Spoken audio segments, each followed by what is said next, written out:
என் தங்கம் பேச்சுது ஐயா.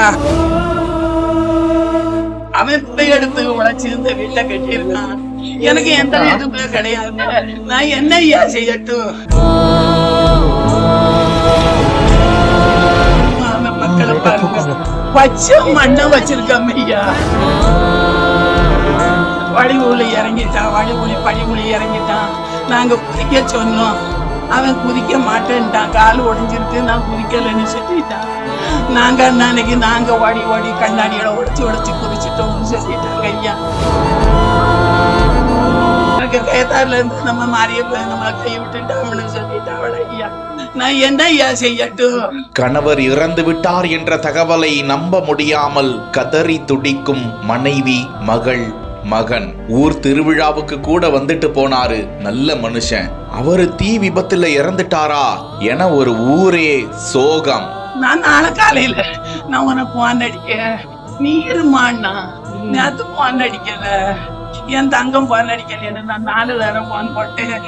போன் போய் எடுக்க மாட்டேங்க. ரெண்டு போய் ஆப்பாயிருச்சு.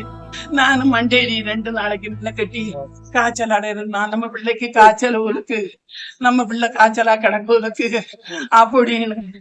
ஐயா காய்ச்சலா பட்டுட்டானோ, லீவ் எடுத்துட்டானோ, லீவ் கொடுத்துட்டாங்களோ அப்படின்னு நான் பதறி போய் குத்தச்சிருந்தேன்.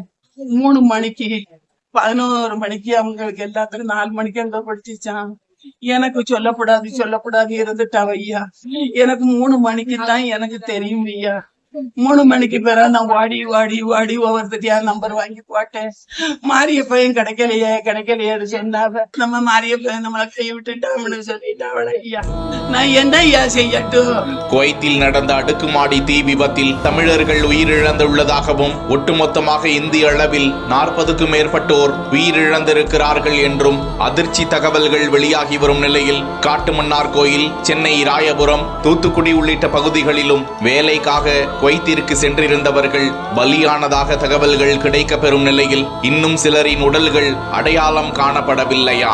இந்த நிலையில் தூத்துக்குடி மாவட்டம் கோவில்பட்டி அருகே உள்ள வானரமுட்டி கிராமத்தைச் சேர்ந்த வீராசாமி என்பவரது மகன் 41 வயதான மாரியப்பன் குவைத்தில் உள்ள தனியார் சூப்பர் மார்க்கெட் நிறுவனத்தில் கடந்த 20 வருடங்களாக ஊழியராக பணியாற்றி வந்திருக்கிறார். இவரும் அந்த தீ விபத்தில் சிக்கி பலியானதாக கூறப்படும் தகவலை அவரது தாய் வீரம்மாள், அவரது மனைவி கற்பகலட்சுமி மற்றும் ஒரு மகனால் நம்ப முடியவில்லை. அந்த கிராமமே சோகத்தில் மூழ்கி கிடக்கிறது.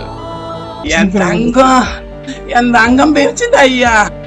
நீங்க எனக்கு என்ன உதவி செய்யணும்? அவன் மக்களை பாருங்க, பச்சை மண்ணை வச்சிருக்காம ஐயா.